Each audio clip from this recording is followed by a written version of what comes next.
اعوذ باللہ من الشیطان الرجیم بسم اللہ الرحمن الرحیم آمنت باللہ ورسولہ هو الاول والآخر والظاہر والباطن وهو على كل شیء علیم رب اشرح لي صدری ویسر لي امری واحلل عقدۃ من لسانی یفقہوا قولی۔ معزز ناظرین، بھائیوں بہنوں بزرگوں، میں نے آپ کو پہلے بھی بتایا تھا کہ میں نے اپنا ایک نیا چینل بنایا ہے اور وہاں پہ میں قرآن بھی پڑھا رہا ہوں اور اس کی ترجمہ اور تفسیر بھی، اور تفسیر جو ہے وہ ڈاکٹر اسرار احمد رحمۃ اللہ علیہ کی جو ہے وہ میں یعنی کہ وہاں پہ پڑھا رہا ہوں، اور دوسرا یہ ہے کہ ہم احادیث کو پڑھ رہے ہیں وہاں پہ۔ اور پھر ایک میں نے وہاں سلسلہ شروع کیا ہے کہ جو اس وقت کرنٹ ہاٹ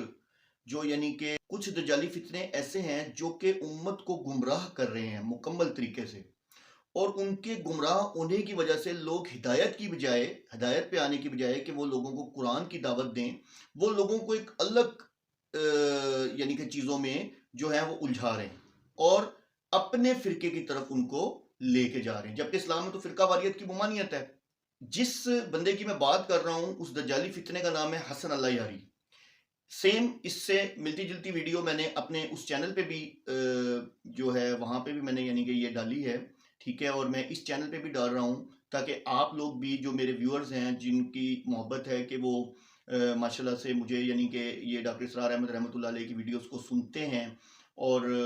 ساتھ مجھے بیٹھے برداشت کرتے ہیں۔ ایکچولی اصل میں اس چینل کے اندر بھی میرا سٹارٹ اپنا ہی تھا، میری 250-300 ویڈیوز ہیں، لیکن چونکہ اللہ کی طرف سے مجھے ایک ڈیزیز ہے تو اس کی وجہ سے جب پرابلم بڑھ جاتا ہے تو پھر میرے لیے مسئلہ ہو جاتا ہے یعنی کہ نا ویڈیوز بنانا۔ تو دعا کیجیے گا میرے لیے۔ میں نے اس کو خود مناظرے کی دعوت دی کہ آئے میرے ساتھ، اگر وہ حق پہ ہے سچا ہے تو مجھ سے مناظرہ کرے۔ اب آپ دیکھیں پرابلم کیا آ رہی ہے۔ پرابلم یہ آ رہی ہے، پہلی بات کہ وہاں تک ان سے بات بھی ہوئی ان کے ماڈریٹر سے، میں نے شرط 2 رکھی تھی۔ پہلی شرط یہ تھی کہ بھئی بات ہوگی قرآن سے، ٹھیک ہے، اور دوسری شرط یہ تھی کہ آپ میرے چینل پہ آئیں، میں آپ کے چینل پہ نہیں آؤں گا، کیونکہ اس انسان کا بیہیویئر اللہ معاف کرے ایسا ہے جیسے فرعونوں والا ہو، اور وہ سیدھے منہ کسی سے بات نہیں کرتا، کسی کی سنتا ہی نہیں ہے۔ جب آپ کسی کو کوئی آپ کی بات سنے گا ہی نہیں تو آپ کیا مناظرہ کریں گے؟ مناظرے کے اصول ہوتے ہیں، ٹھیک ہے۔ تو میں نے اس کو یہ کہا، اس کے ماڈریٹر کو میں نے کہا یہ جی قرآن سے ہے، میں قرآن نہ میں دیکھیں وہ ہماری کتابوں کو نہیں مانتا، اس نے اوپن کہا ہے۔ میں نے اپنی اس ویڈیو میں تو بتایا، میں آپ کو نیچے بھی اس کا یعنی کہ وہ کلپ امید ہے کہ دکھا دوں گا کہ وہ ہماری کتابوں کو نہیں مانتا تو ہم اس کی کتابوں کو نہیں مانتے، ٹھیک ہے۔ اور بیسیکلی ہم ان کی کتابوں کو اس لیے نہیں مانتے کہ واقعی وہ جو ہیں وہ من گھڑت ہیں اور مطلب جسے کہتے ہیں نا کہ خود ساختہ ہیں، صحیح ہے۔ جبکہ حضرت علی رضی اللہ عنہ سے اتنی ہوئی نہیں ہے جتنی انہوں نے ڈالی ہوئی ہے اس کے اندر نا۔ خیر وہ ایک علیحدہ ٹاپک ہے، اس پہ بھی میں ویڈیو بناؤں گا۔ تو ابھی فی الحال میں بات کر رہا ہوں کہ اس کے ایک جھوٹ کو ایکسپوز کرنے کی، کہ وہ کیا کرتا ہے جس سے ہمارا جو سنی طبقہ بھی ہے بہت سارا انسپائر ہے کہ جی وہ ہماری ہی کتابوں سے ریفرنسز دیتا ہے اور ہماری ہی کتابوں سے ریفرنس دے کے ہمیں پروف کرتا ہے کہ ہم لوگ غلط ہیں۔ اب آج دیکھیں کہ آپ کو میں اس کا ایک چہرہ جو ہے بے نقاب کرنے لگا ہوں کہ وہ کتنا بڑا جھوٹا ہے، دجالی فتنہ ہے، کہ وہ آپ کو کس طرح بیوقوف بنا رہا ہے۔ اس نے ایک انسان نے اس سے سوال پوچھا اور اس نے اس پر اس کو جواب دیا۔ سوال یہ تھا، تو سیدہ کے مصائب سنا رہے تھے، تو اب سوال مجھے کرنا مناسب تو نہیں ہے، لیکن پھر بھی 2 سوال ہیں جو میں آپ سے کروں گا۔ ایک یہ سوال تھا کہ مناسب نہیں ہے تو نہ کرو بھائی، مناسب نہیں ہے تو نہ کرو، آپ کو پتہ ہی ہے کہ مناسب نہیں ہے تو نہ کرو، لیکن ایک سوال جو ہے وہ میں کرنا چاہتا ہوں۔ اوکے، ایک سوال کرو۔ اچھا، میں مطلب پہلے سنی تھا، رسول اللہ صلی اللہ علیہ وآلہ وسلم جب معراج پر گئے تھے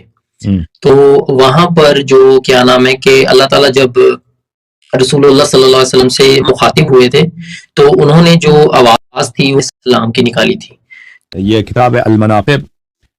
لأحمد ابن محمد المکی الخوارزمی، اوکے۔ یہ ایک شیعہ مصنف نہیں ہے، یہ جماعت مخالفین کے نہیں، مجھے شیعہ کا بھی سوال چاہیے، اس پہ شیعہ کا بھی مطلب موقف چاہیے۔ اوکے سنو، یہ مخالفین کیا الموفق ابن احمد ابن المناقب لأحمد ابن موفق ابن احمد ابن محمد المکی الخوارزمی۔ سمعت رسول الله صلى الله عليه وآله وسلم سئل بأي لغة خاطبك ربك ليلة المعراج۔ میں نے رسول اللہ صلی اللہ علیہ وآلہ وسلم کو دیکھا کہ کسی نے ان سے سوال کیا، شب معراج آپ کے رب نے آپ کو کس لغت میں آپ سے خطاب کی، یعنی کس انداز میں، کس آواز میں، کس لہجے میں آپ سے بات کیا۔